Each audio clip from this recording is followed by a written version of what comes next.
அதிமுகவினுடைய மூத்த தலைவர்களில் ஒருவரான திரு செம்மலை அவர்கள் நம்மோடு இணைந்திருக்கிறார். அவரிடம் பேசலாம். வணக்கம் சார்.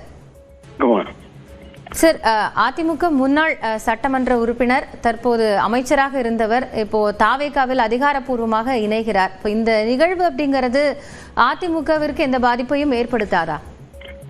நிச்சயமாக எந்த பாதிப்பையும் ஏற்படுத்தாது. இந்த செயல் ஏற்கனவே திட்டமிட்டு அரங்கேற்றிய நாடகம்தான். நேற்று வரை நாடகத்தில் கிளைமேக்ஸ் சஸ்பென்ஸாக இருந்தது.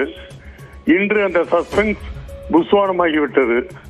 அதாவது பூனைக்குட்டி வெளியே வந்து விட்டது.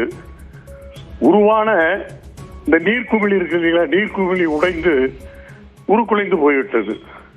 அப்படித்தான் இந்த சந்திப்பை அல்லது இந்த நிகழ்ச்சியை நான் பார்க்கிறேன். கட்சியை விட்டு வெளியேறியதற்கு ஒரு காரணம் வேண்டும் அல்லவா? அதுதான் அவர் எடுத்த முதல் கட்ட ஒருங்கிணைப்பு முயற்சி. அதுவும் காலம் கடந்த முயற்சி. அந்த ஒருங்கிணைப்பு என்ற புயல் திசை மாறி கரையை கடப்பதற்கு முன்னால் அது ஒரு இடத்தில் போய் இப்பொழுது தங்கமாகிவிட்டது. புயலும் வலுவிழந்து விட்டது.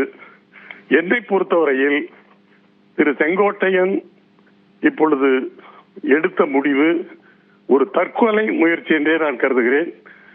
ஒருவன் தற்கொலை செய்து கொள்ள முடிவெடுத்து விட்டால் அவனை என்ன காவல் காத்தாலும் காப்பாற்ற முடியாது.